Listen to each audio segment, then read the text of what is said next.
Magandang gabi saan man panig ng buong mundo nakikinig ngayon sa ating paggunita naman ngayon kay San Justino Martir.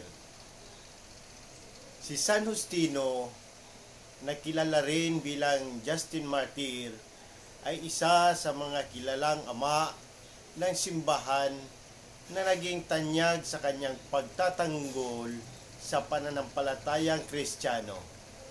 Ipinanganak siya noong mga taong 100 after death, Anno Domini, sa Flavia, Neapolis, isang bayan sa modernong Nablus, Palestine. Ang kanyang buhay at mga gawa ay naging mahalagang bahagi ng kasaysayan ng Kristyanismo, lalo na sa larangan ng teolohiya at apolohetika. Buhay at misyon ni San Justino: una, paghahanap sa katotohanan. Bago naging Kristiyano si Justino, ay isang masigasig na pilosopo na naghahanap ng katotohanan sa iba't ibang mga sistema ng filosofiya tulad ng Stoicism, Pythagoreanism at Platonism.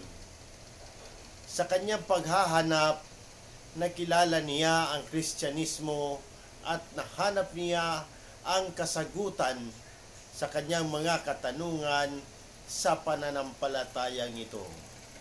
Pangalawa, pagiging apologist.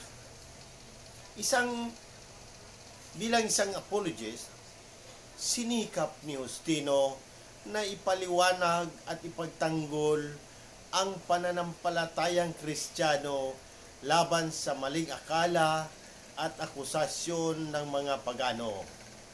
Isinulat niya ang maraming akda, kabilang na ang dalawang Apologies at ang Dialogue with Trypho, kung saan ipinaliwanag niya ang mga doktrina ng Kristyanismo sa konteksto ng filosofiya at mga argumento laban sa mga kalaban ng simbahan. Ang pangatlo, martir para kay Kristo. Ang kanyang pananampalataya ay dinala siya sa kamatayan noong taong 165 after death sa Roma, kung saan siya ay pinarusahan ng mga otoridad dahil sa kanyang paninindigan sa Kristyanismo. Siya ay kinikilala bilang isang martir na nagbigay ng kanyang buhay alang-alang sa kanyang pananampalataya. Mga aral mula kay San Justino. Una, pananampalataya at karunungan. Ang buhay ni Justino ay nagpapakita ng kahalagahan ng paghaharap ng katotohanan. Ang kanyang pagsisikap na maunawaan ang pananampalataya sa pamamagitan ng filosofiya ay nagbibigay sa atin ng inspirasyon na ipalalim ang ating pag-unawa sa Diyos at sa ating pananampalataya. Pangalawa, tapang at paninindigan. Bilang isang martir, ipinapakita ni Justino ang matibay na paninindigan sa harap ng pag-uusig. Tayo ay hinahamon na manindigan para sa ating pananampalataya, kahit na ito ay may kaakibat na pagsubok at sakripisyo. Pangatlo, pagbabahagi ng pananampalataya. Ang kanyang mga isinulat at mga debate ay halimbawa ng kahalagahan ng pagbabahagi ng ating pananampalataya sa iba.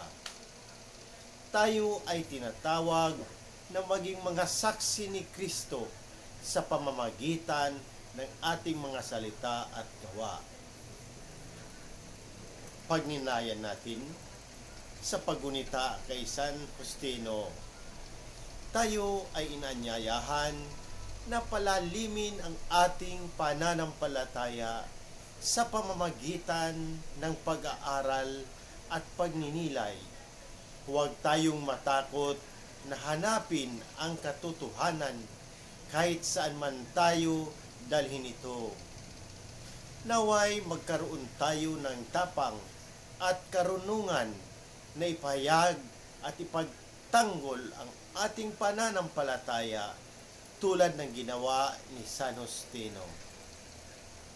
Atin ipanalangin, Amang makapangyarihan, sa pamamagitan ng halimbawa ni San Justino, kami ay natututo ng tapang at karunungan sa paghahanap ng katotohanan at pagtatanggol sa pananampalataya.